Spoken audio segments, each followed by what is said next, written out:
तो 1927 के दिसंबर में मनुस्मृति को जलाया गया। और अंबेडकर जो है वो रियलाइज कर चुके थे कि ये जो मनुस्मृति को जलाने वाला काम है ये उनको बैकफायर कर रहा है, क्योंकि दलितों ने और उस समय के जो डिप्रेस्ड क्लास थे, जो अछूत थे, जो जिनको सो कॉल्ड अनटचेबल बोला जाता था, उन्होंने भी इस चीज को कभी सपोर्ट नहीं किया। अगर सपोर्ट किया होता तो 1927 के बाद 1928, 29, 30, 56 तक कभी ना कभी तो अंबेडकर ने इस चीज को दोबारा से रिपीट किया होता।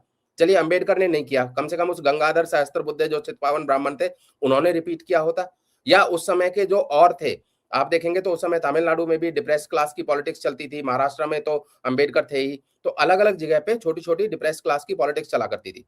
लेकिन उनमें से किसी ने भी उसके बाद ये जो 1927 वाला जो इंसिडेंट है उसके बाद ये हिम्मत नहीं की कि मनुस्मृति को जलाया जाए, क्योंकि उनको पता था कि ये बहुत बुरी तरह से बैकफायर करेगा।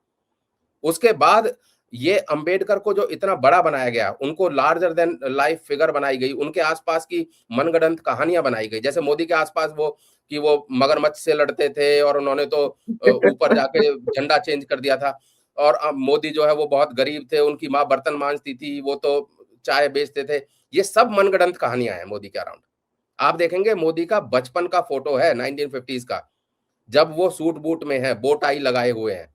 उस समय पे हमारे गांव में, मतलब गांव छोड़ो, हमारे जो आसपास के 10-12 गांव हैं, उन 10-12 गांव में किसी बच्चे का फोटो नहीं मिलेगा जो मोदी के जमाने में था। 1970s में मोदी जो है वो ये जो फ्रांस का क्लब था, 125 रुपए उस समय पे उसकी एनुअल फीस थी, वो देते थे। इसी तरह से आप देखेंगे तो अंबेडकर का सूट बूट में फोटो है बचपन के। आप सोचिए उस जमाने में जब कैमरा पूरे देश में बड़ी मुश्किल से उपलब्ध था, उस समय पे अंबेडकर की यंग अंबेडकर की फोटोज हैं। तो ये सब मनगढ़ंत कहानियां हैं जो बनाई गई अंबेडकर के अराउंड। और ये सब कहानियां इसलिए बनाई गई क्योंकि अंबेडकर को लार्जर देन लाइफ फिगर बनाना था। और लार्जर देन लाइफ फिगर इसलिए बनाना था क्योंकि अंबेडकर के अलावा ऐसा कोई चेहरा नहीं था जिससे आप ये कह सकें कि दलितों को आप हिंदुओं से तोड़ सकें।